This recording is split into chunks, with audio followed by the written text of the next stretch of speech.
When I started bodybuilding, I wasn't paying too much attention to cardiovascular exercise. But sooner than later, I realized that it's actually very, very beneficial to do it. And here's why I decided to always stay consistent with it, no matter what.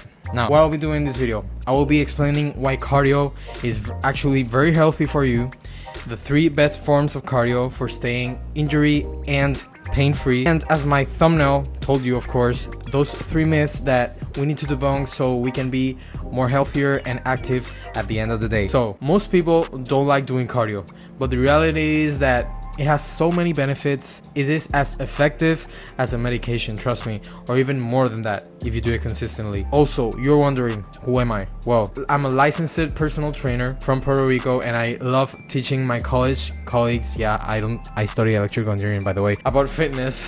And that's why I started this YouTube channel on the side. So in that way, you learn the right way, the right things. So let's get into going.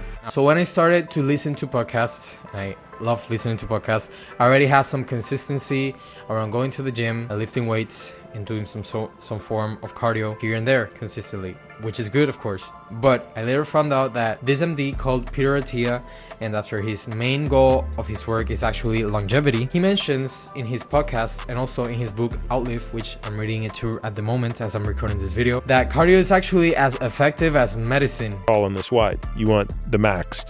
The base is your zone 2. The peak is your VO2 max.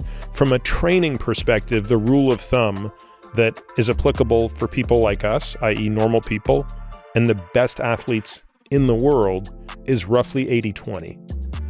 80% of your volume is down here, 20% of your volume up here. In fact, some of the really, really elites are probably closer to 90-10. Yeah, believe it or not, and it's one of the best preventative medicines we have at our disposal. Not just because of that cardio is healthy, but it improves your cardiovascular system and also in other areas of your life too. Like for example, if you lift weights, you're a bodybuilder or you're a powerlifter, it helps you to do more reps, more sets, and don't fatigue too quickly on the high rep exercises, or having a breather after you climb up those flight of stairs, right?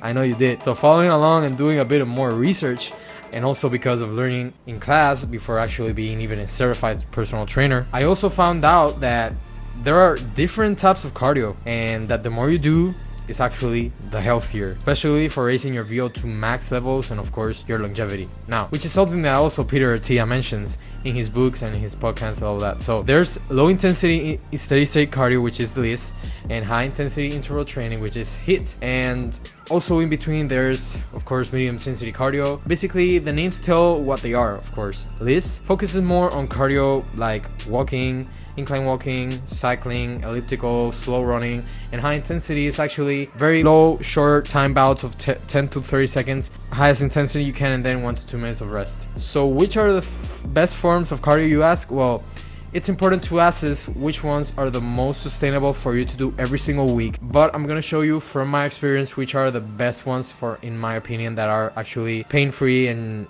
joint pain. It's walking in the incline, elliptical, and running. Now, you can do this after your workouts, or you can do this outside if you like to run. Now, for HIIT, I'm not doing HIIT. My HIIT is actually boxing, but I also turn away from that because I have a goal of building muscle. I don't want to be too fatigued, but based on your goals, as mine, you can choose whether cardio is best for you. Now, when starting my fitness journey, even back before I was consistent, this was way back before, I didn't do too much and push myself because I think that will lose muscle, yet decrease my metabolism. Yeah, that's freaking weird. But when I started to actually learn of this form of cardio, I have realized that most cardio myths are just actually fallacy and just people making excuses not to do it, okay? So here are my 3 myths. And number 1 is that cardio is killing your gains, and that's false, okay?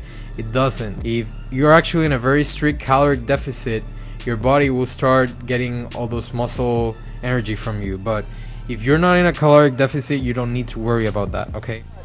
The current consensus in the scientific literature is it does not appear that low or moderate levels of cardiovascular exercise negatively impact muscle hypertrophy and strength gains. Now, keep in mind, those studies have not been done in body. Also, if you're not doing marathons every single day, you don't need to worry about that either. Okay, so number 2 is that it slows down your metabolism. A little bit similar to number 1. Yes, we need to do cardio to burn fat, and when we lose fat, we eat less calories. Now, when we eat less calories based on the homeostatic process and physiology of our bodies will burn less calories every single day, slowing down our metabolism. But it's not because of cardio, it's basically with how many calories we eat again. So because you do a lot of activity, you know, you will burn more calories actually. So it's actually the opposite. So number 3 is that all forms of cardio will impact very bad on your joints. And that's kind of true, but it's not true for all exercises. If you do low intensity steady state cardio mostly, you're gonna be fine, of course. And you do 1 HIIT session a week, you're gonna be fine too, especially if your HIIT is different. You're not using your legs, you're using your arms, like boxing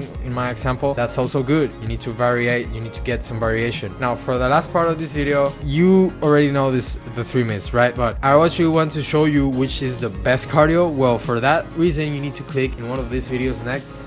So for that reason, if you enjoy it, you can subscribe to my channel so you can be fit. Also, if you learn something new, you can like my video. See y'all in the next video, and remember always to master it, enjoy it, and never give up.